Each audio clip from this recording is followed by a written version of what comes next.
Bien, hermanos, vamos a tener la lectura de la palabra del Señor. Vamos a estar meditando esta mañana en el Evangelio de Marcos, capítulo 15. Evangelio de Marcos, capítulo 15. Vamos a estar leyendo desde el versículo 1 hasta el versículo 15. Marcos, capítulo 15, versículos del 1 al 15. Dice así la palabra del Señor. Y luego, por la mañana, habiendo consultado los principales sacerdotes con los ancianos y con los escribas y con todo el concilio, llevaron a Jesús atado y lo entregaron a Pilato. Y Pilato le preguntó: ¿eres tú el rey de los judíos? Y respondiendo él, le dijo: tú lo dices. Y los principales sacerdotes lo acusaban de muchas cosas. Y Pilato le preguntó otra vez, diciendo: ¿no respondes nada? Mira cuántas cosas testifican contra ti. Mas Jesús ni aún así respondió, de modo que Pilato se maravillaba. Pero en el día de la fiesta le soltaba un preso, cualquiera que pidiera. Y había uno que se llamaba Barrabás, preso con sus compañeros de motín, que habían cometido homicidio en una revuelta. Y gritando la multitud comenzó a pedir que hiciera como siempre les había hecho. Y Pilato les respondió diciendo: ¿queréis que os suelte al rey de los judíos? Porque sabía que por envidia lo habían entregado los principales sacerdotes. Pero los principales sacerdotes incitaron a la multitud para que le soltaran más bien a Barrabás. Y respondiendo Pilato les dijo otra vez: ¿qué pues queréis que haga a quien llamáis el rey de los judíos? Y ellos volvieron a dar voces: crucifícalo. Mas Pilato les decía: pues qué mal ha hecho. Y ellos daban voces: crucifícalo.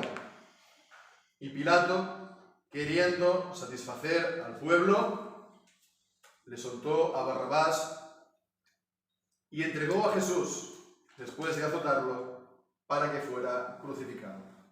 Amén. El Señor bendiga su santa palabra. Al llegar la mañana, tras el simulacro de juicio que se hizo de madrugada en la casa del sumo sacerdote, ese juicio ante un grupo del Sanedrín, y también tras la negación de Pedro, que vimos la semana anterior, vemos que la condena de Jesús se precipita. Y es lo que nos dice ya en el versículo 1, que los principales sacerdotes consultaron con los ancianos y con los escribas y con todo el concilio, es decir, con todo el Sanedrín. Aquí se tiene que ver una segunda reunión del Sanedrín.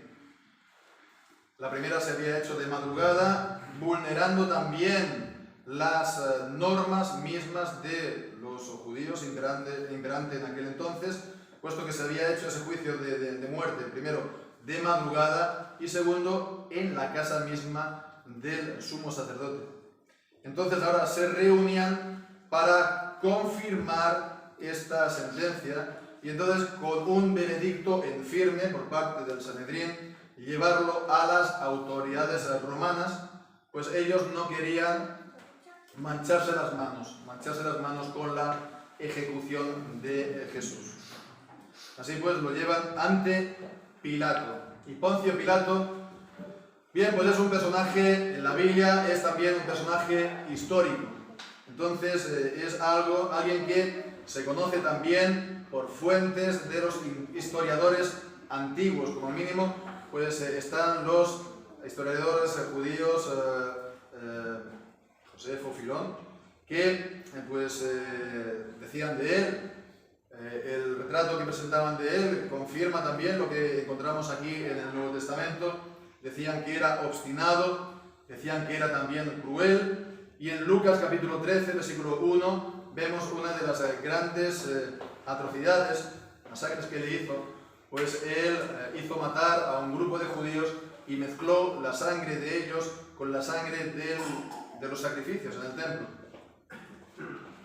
Entonces alguien así como Pilato no podía traer nada bueno al pueblo judío. Y en efecto, Poncio Pilato es el responsable último de la muerte de Jesús. Y su nombre ha pasado a la historia, pues ha sido recogido en todos los evangelios, en los 3 sinópticos, pero también en Juan, y también en la primera confesión de fe cristiana, el credo de los apóstoles, cuando dice que Jesucristo padeció bajo Poncio Pilato. Y bien, pues entonces, acerca del relato de Marcos que acabamos de leer, pues entonces hay que decir que este relato de Marcos, del Evangelio de Marcos, es el más resumido de todos los evangelios. En los otros evangelios se nos dicen cosas que aquí no aparecen. Se nos dice, por ejemplo, que Pilato, después de interrogarlo la primera vez, lo envía a Herodes el tetrarca, y que, bueno, pues entonces ellos estaban enemistados y a raíz de esto pues se reconciliaron. También, esto lo dice Lucas, si no me equivoco, también omite que mientras tanto Judas fue y devolvió el dinero, el concilio, el Sanedrín le dijo, pues a nosotros qué, ¿no? Allá tú, ¿qué has hecho? Y fue y se ahorcó. También pues los detalles de la conversación entre Jesús y Pilato, que se nos da también, sobre todo en el Evangelio de Juan. O incluso el detalle que es lo que ha pasado a la historia y por el cual es conocido también Pilato, que se lavó las manos, ¿no? Al final, para desentenderse, diciendo, allá vosotros, es vosotros lo que habéis hecho esta decisión. Entonces todo esto el Evangelio de Marcos lo omite. Entonces, pues, ¿cuál es el, por así decirlo, enfoque particular de Marcos aquí? Pues creo que se puede ver cómo que Marcos se centra sobre todo en las intrigas políticas de unos y otros, de Pilato y también de los judíos, que tuvieron como resultado final la muerte de Jesús. Y todo esto pues sobre todo en los versículos finales, porque al inicio, sobre todo hasta el versículo 5, se centra en el interrogatorio con Pilato. A partir de ahí, pues, como vemos, si lo comparamos con Mateo, sería llevado también a Herodes. Pero podemos entonces centrarnos primeramente en estos primeros 5 versículos y vemos entonces que este primer interrogatorio de Pilato fue breve, ¿no? Fue directo por así decirlo, al grano, ¿no? Pilato no se anduvo con rodeos. Trajeron los judíos, los representantes del Sanedrín, a Jesús ante Pilato, diciendo, mira, este dice que es el rey de los judíos.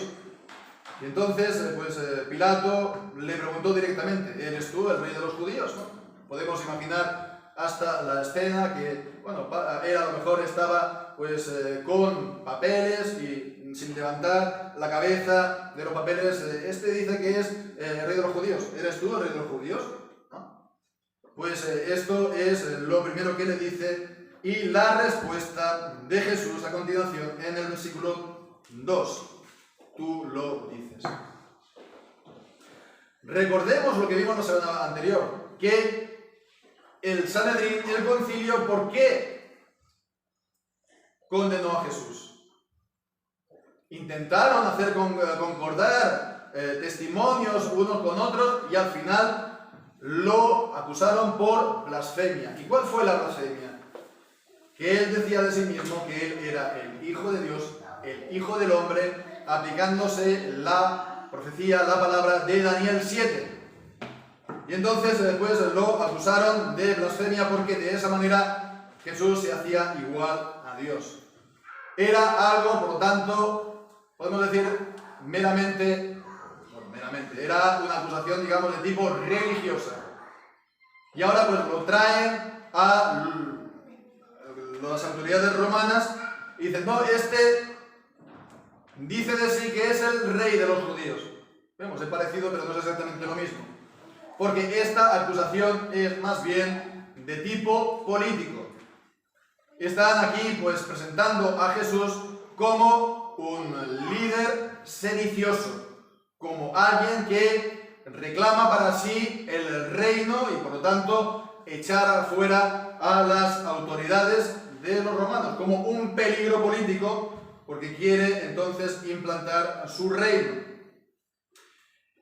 Y bueno, pues Jesús niega esto, y esto se ve sobre todo en el Evangelio de Juan. Vemos en el capítulo 18 y versículo 36 cómo Jesús ahí pues habla de la naturaleza de su reino. Versículo 35, Pilato respondió: ¿acaso soy yo judío? Tu gente y los principales sacerdotes te han entregado a mí. ¿Qué has hecho? Respondió Jesús: mi reino no es de este mundo. Si mi reino fuera de este mundo, mis servidores pelearían para que yo no fuera entregado a los judíos. Ahora pues, mi reino no es de aquí. Él sí dice que es el rey, pero que su reino no es un reinado temporal, es un reinado espiritual. Con lo cual vemos entonces la maldad también de los principales de los judíos al presentar esta acusación. Porque en base a esta acusación Jesús podía ser condenado por los judíos. Por los romanos. Los romanos no iban a condenarlo por cuestiones religiosas, pero sí por sedición. Entonces, lo presentaron todo de esta manera. ¿Qué hizo Jesús entonces? ¿Cómo respondió a esto? Pues lo hemos visto. Respondió diciendo: tú lo dices, en el versículo 2. Y cuando dice tú lo dices, pues no hemos de ver aquí como una evasiva, como si esto significara, bueno, eso eres tú quien lo dices, yo no lo he dicho. Eso eres tú quien lo dices. Ese no es el sentido de estas palabras aquí, sino que significan simplemente tú lo has dicho. ¿Eres tú el rey de los judíos? Tú lo has dicho. Está citando sus mismas palabras que él acaba de decir. Tú lo has dicho. Es así. Entonces vemos, humanamente hablando, Jesús, si Jesús hubiera sido solamente un hombre, exclusivamente un hombre, nada más que un hombre, entonces, ¿por qué no negarlo? ¿Por qué no negarlo? ¿Por qué no, digamos, intentar librarse, ¿no?, de alguna manera? Le dice: ¿eres tú el rey de los judíos? ¿Qué le costaba a Jesús decirle: pero bueno, tú me ves a mí como rey de los judíos? ¿Dónde está aquí por los míos? ¿Dónde está mi séquito? ¿Dónde están los míos que me van a defender? ¿No? Y sin embargo, Jesús no intentó librarse de esa manera. Él confesó y no negó que era el rey de los judíos, efectivamente el rey de los judíos. Y bien, leemos en 1 Tesalonicenses, capítulo 6 y versículo 12, acerca de esto. Allí leemos que Pablo escribe a Timoteo: pelea la buena batalla de la fe, echa mano de la vida eterna, a la cual asimismo fuiste llamado, habiendo hecho buena profesión de fe delante de muchos testigos.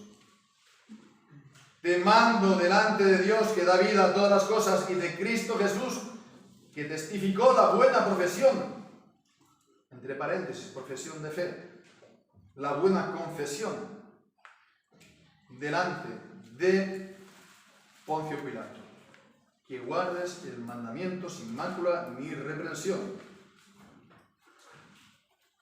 Aquí, por lo tanto, vemos a que se hace referencia a esto mismo, que Jesús entonces confesó, no negó, sino que confesó que verdaderamente Él era el Rey.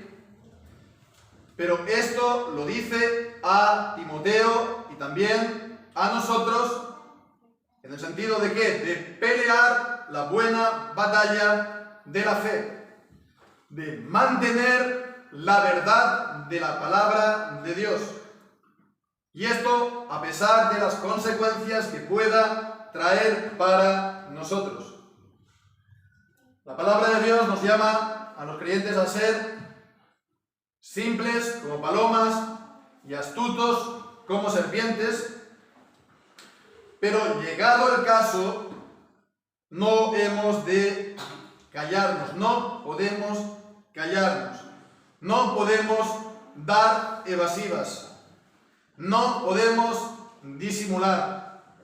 Hemos de confesar la palabra, hemos de confesar a Cristo, a pesar de las consecuencias que esto pudiera llegar a tener para nosotros, a pesar de que, humanamente hablando, sea esto para nuestro mal. No podemos hacer cálculos a la hora de confesar la palabra del Señor.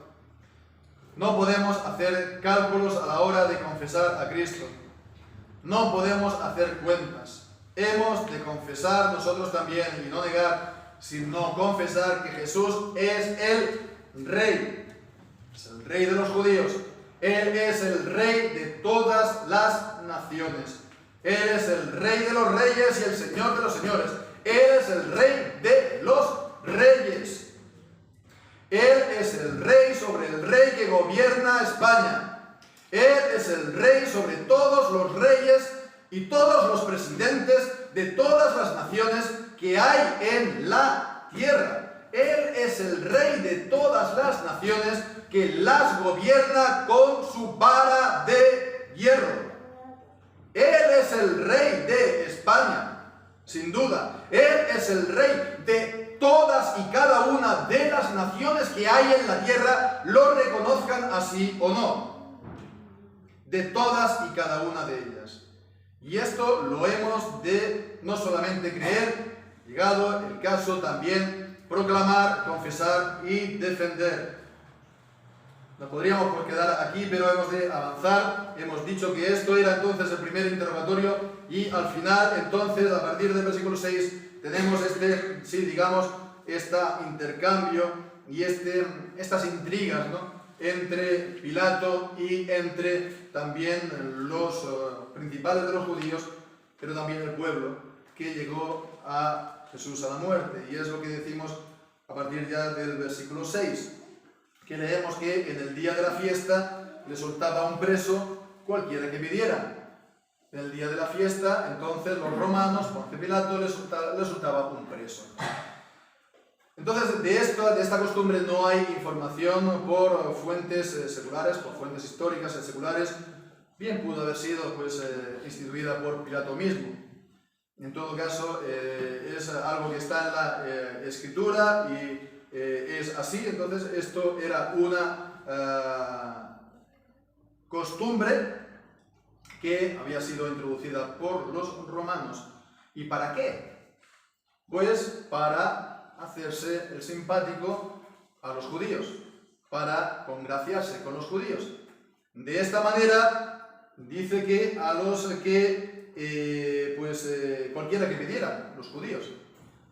De esa manera, pues, los judíos se pensaban importantes, ¿no? Ellos decidían, ¿no?, a quién va a seguir viviendo, y los romanos aparecían como magnánimos, ¿no? Qué buenos que somos, que os libramos aquí al que vosotros pidáis. Y de esta manera, todos contentos, ¿no?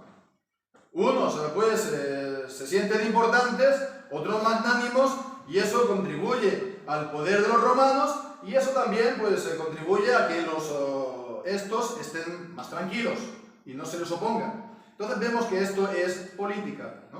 Política pura o política impura. Porque, ¿y si ese acusado había sido justamente acusado? Si ese acusado había cometido un asesinato y le esperaba la justa pena, la condena de muerte. Si él había hecho realmente ese crimen, entonces, ¿dónde está la justicia en soltarlo a la calle?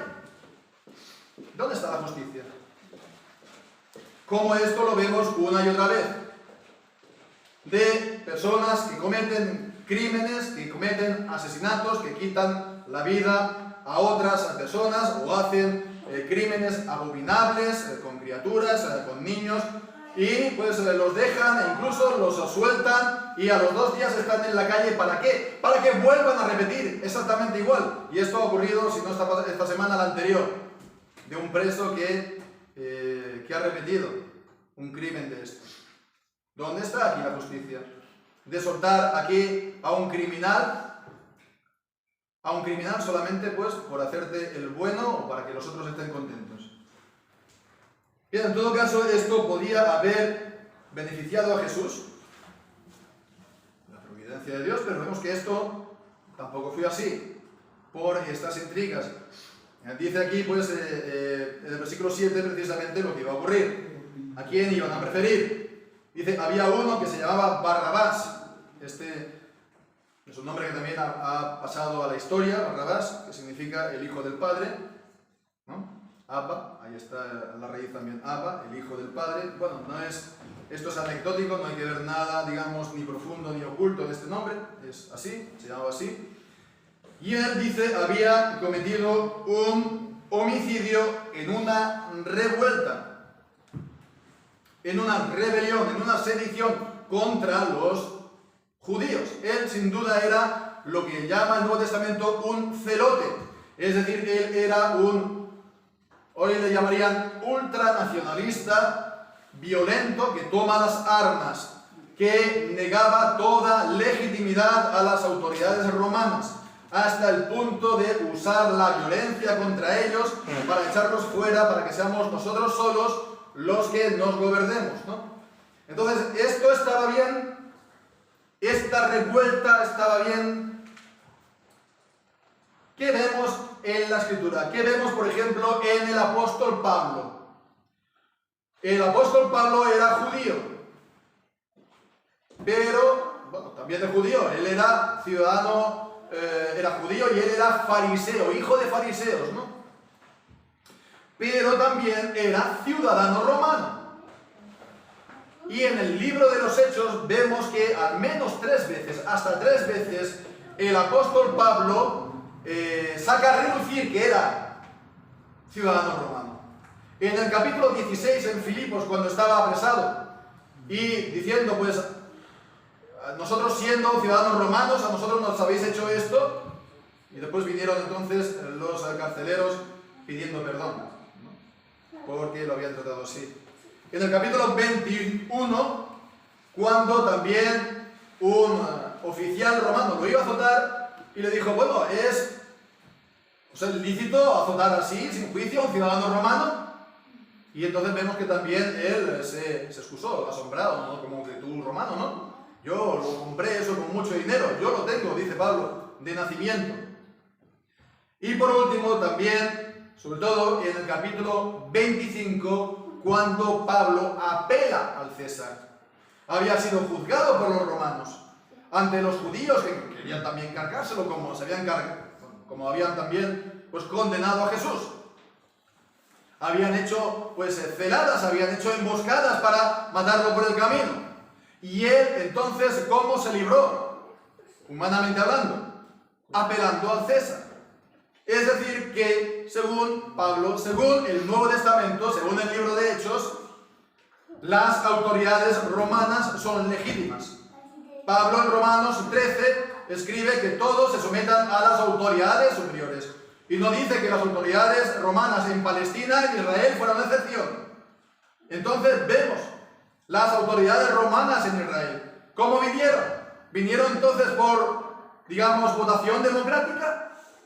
No, para nada. Vinieron por conquista o por ocupación o por asimilación, se plantaron ahí y ahí se quedaron, ¿no? Pasaron los años, pasaron los siglos, ¿no? Bien, pues esto es a tener en cuenta.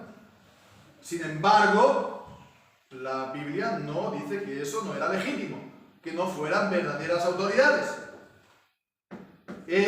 Las autoridades romanas implantaron también su sistema de justicia y esto también era un equilibrio, se puede decir, a la justicia en Israel, que vemos que se podía manipular y torcer según los intereses de los que estaban allí.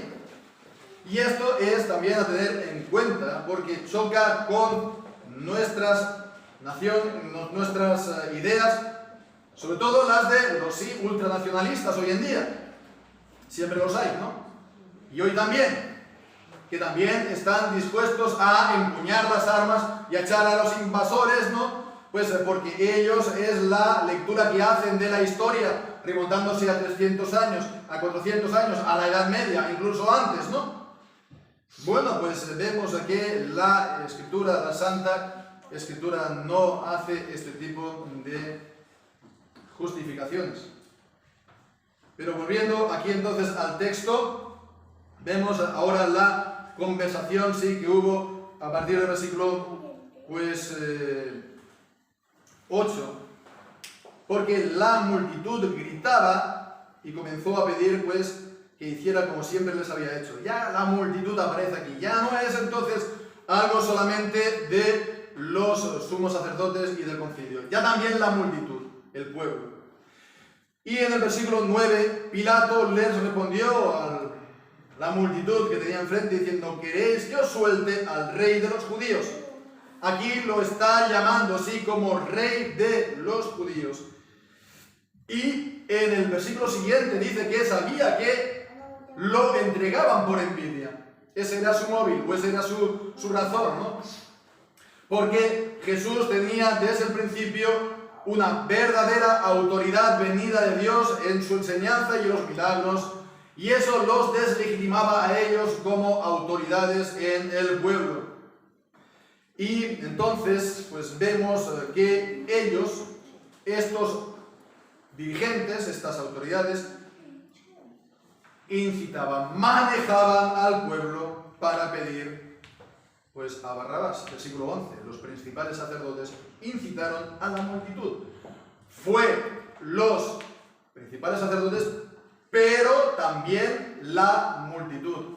Fueron los dirigentes que lo manejaron todo, pero también el pueblo que se dejó manejar. En el versículo 12 entonces continúa diciendo Pilato, entonces dijo otra vez: ¿qué pues queréis que haga a quien llamáis el rey de los judíos? Aquí ya parece como si tomara para Pilato una cierta distancia, ¿no? Sois vosotros lo que lo decís, ¿no? Habéis venido con esta acusación. Entonces ellos, la multitud, dice: crucifícalo, crucifícalo. Y Pilato, de nuevo, ya por último, ¿qué mal ha hecho? Pues sabía que él era inocente, sabía que él era justo. ¿Qué mal ha hecho? ¿Responden a esto? No. Vuelven a decir lo que querían: crucifícalo. ¿Qué mal había hecho? ¿Qué mal había hecho? Nada. Crucifícalo. Esa fue la respuesta. Sabemos pues que él, Pilato, ese gesto de lavarse las manos, eso es algo enteramente vuestro, esa es vuestra responsabilidad. Pero él fue el que lo condenó, lo entregó a muerte. Si él se hubiera plantado, no habría sido él condenado a muerte. Entonces, ¿qué podemos entonces concluir a todo esto, hermanos? Podemos concluir sobre todo la culpabilidad de todos. Primeramente de Pilato. Él sabía que era justo, y sabía que lo entregaban por envidia, y había también simpatizado algo con él, ¿no? En la conversación que él tuvo. Lo vemos también en Juan. Su mujer lo avisó porque había sido afligido en sueños, no, que no tengas nada que ver con la muerte de este justo. Lo vemos también en los otros evangelios. Y sin embargo, él cede. Sin embargo, él cedió con el famoso gesto, ¿no? Ese gesto es lo mismo que dijeron las autoridades de los judíos a Judas: allá tú, ¿no? Les faltó entonces lavarse las manos, es lo mismo, es lo que tú has hecho, tú verás, ¿no? Entonces vemos el desinteresarse cuando uno tiene la autoridad y el poder para evitar un mal, y cuando no se usa, entonces es pecado.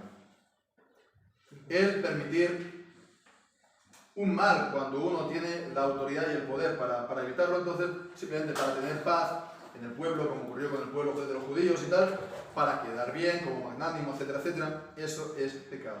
Porque Pilato participó en ese pecado de los judíos. ¿Por qué ocurrió esto? Podemos ver cuál era también el estado espiritual de Pilato. En Juan capítulo 18, ahí leemos versículos 37 y 38, cuando Jesús le dijo, Pilato primeramente le dijo, así que tú eres rey. Respondió Jesús, tú dices que yo soy rey. Yo para esto he venido, y para esto he venido al mundo, para dar testimonio de la verdad. Todo aquel que es de la verdad oye mi voz.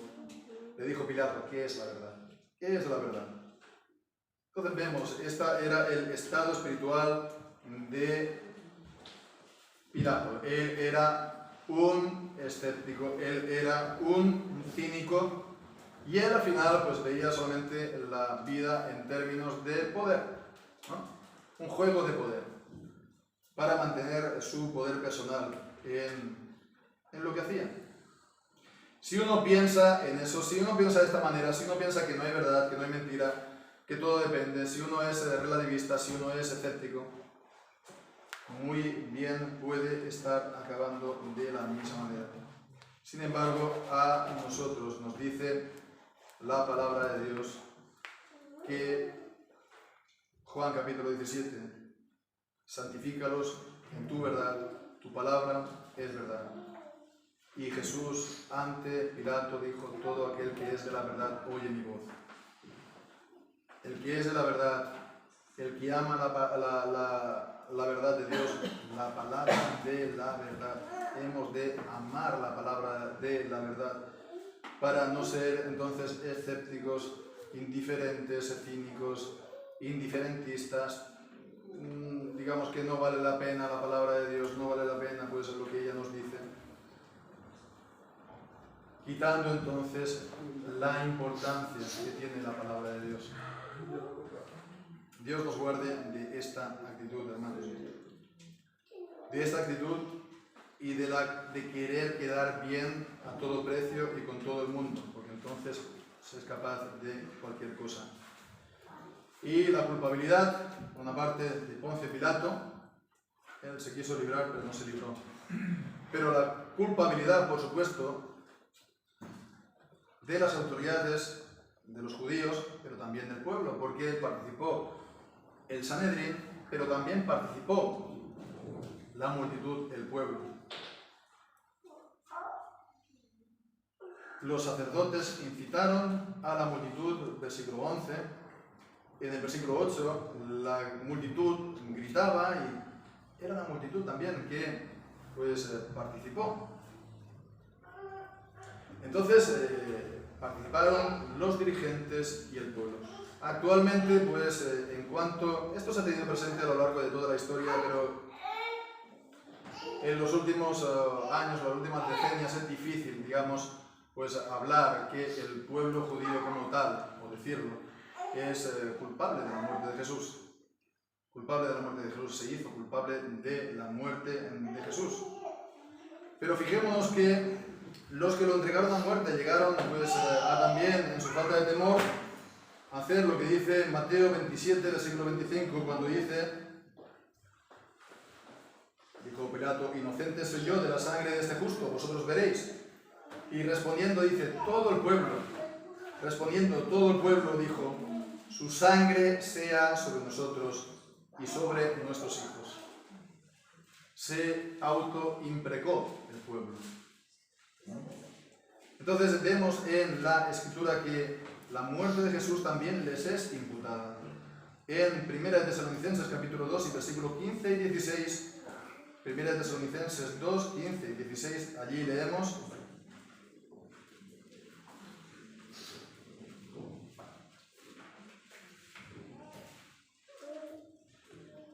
hablando de la nación de los judíos, los cuales también mataron al Señor Jesús y a sus propios profetas, y a nosotros nos han perseguido, y no agradan a Dios y se oponen a todos los hombres, prohibiéndonos hablar a los gentiles para que se salven, para colmar siempre la medida de sus pecados, pues vino sobre ellos la ira, dice, hasta el extremo.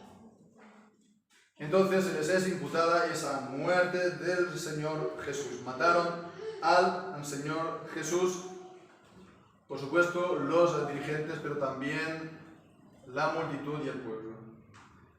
Entonces,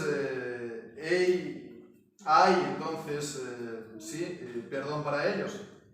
Por supuesto que hay perdón. Hay salvación para ellos.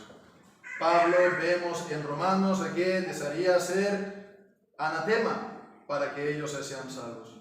Y también pues vemos en Romanos 11 que da esa palabra acerca de la salvación de Israel, cuando dice que el endurecimiento en parte ha acontecido a Israel hasta que haya entrado la plenitud de los gentiles, y así todo Israel será salvo.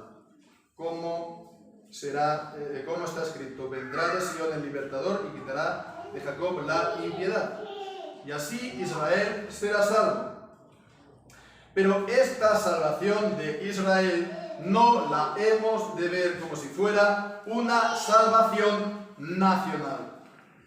Una salvación nacional, sino que es una salvación de las personas que se arrepienten de sus propios pecados, por supuesto, pero también de los pecados de su propia nación.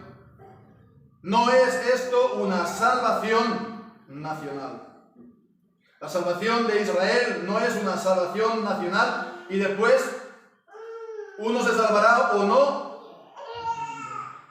Es decir, que no está aquí diciendo que Israel va a llegar a ser una nación cristiana como lo ha sido en la historia, la nuestra, Francia, etcétera, etcétera, etcétera. No está diciendo esto, está diciendo de aquellos que se aparten del pecado, que se apartarán de la iniquidad, de aquellos que se arrepientan, sí, de sus pecados y se vuelvan entonces a Jesús como a su Cristo, a su Mesías. Y esto es algo a tener en cuenta también para todos los que no somos judíos. Porque todos, judíos y no judíos, pues nos hemos de arrepentir de nuestros pecados, los personales, pero también nos hemos de arrepentir de los pecados de nuestra nación si somos partícipes de estos pecados, de algún modo. Si participamos de ellos, de algún modo, hemos de arrepentirnos de los pecados de nuestra nación. Entonces la pregunta: ¿quién determina cuáles son los pecados de nuestra nación? La opinión pública, los medios de comunicación, ¿no? Pues vemos aquí en el Evangelio, ¿no? ¿De qué sirve la opinión pública? La opinión pública que en una semana estaban gritando Hosana y una semana después estaban gritando crucifícalo. Entonces, ¿quién determina de lo que nos tenemos que arrepentir? Personalmente y como nación, la palabra de Dios. La palabra de Dios, la ley de Dios, que vive y permanece para siempre. Y bien, hermanos, pues ya por último, podemos ya concluir viendo el comentario que hace la Escritura a todo este pasaje en el libro de los Hechos, en el capítulo 2. Perdón, capítulo 4, mejor dicho. Hechos, capítulo 4, cuando Pedro y Juan fueron apresados por predicar en Jerusalén y fueron soltados la primera vez, y se reunió la iglesia orando al Señor. Y leemos entonces en capítulo 4 y versículo 27, citando el Salmo 2, podemos leer entonces en el versículo 25, que por boca de David tu siervo dijiste: ¿por qué se amotinan las gentes y los pueblos piensan cosas vanas? Se levantaron los reyes de la tierra y los príncipes se juntaron en uno contra el Señor y contra su Cristo y contra su Mesías. Porque verdaderamente se juntaron en esta ciudad contra tu santo Hijo Jesús, a quien ungiste. Herodes y Pilato, Poncio Pilato, con los gentiles y los pueblos de Israel. Así pues, aquí vemos que Poncio Pilato y Herodes, que aquí no aparece en Marcos, pero sí en el resto de los evangelios, están simbolizando a todas las naciones, los gentiles, los judíos, y todos juntos en su oposición a Cristo, su oposición al Dios, su oposición a su ungido.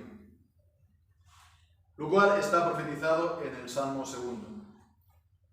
Hermanos, esta enemistad sigue todavía hoy. Esta enemistad de los reyes y de las naciones sigue todavía hoy. Los gobiernos, los dirigentes se van a dedicar a denigrar y atacar a Jesús y a su verdadera iglesia. Van a intentar de todas maneras infiltrarse en esta iglesia. Va a intentar acusar falsamente. Va a intentar condenar a la iglesia y a los creyentes.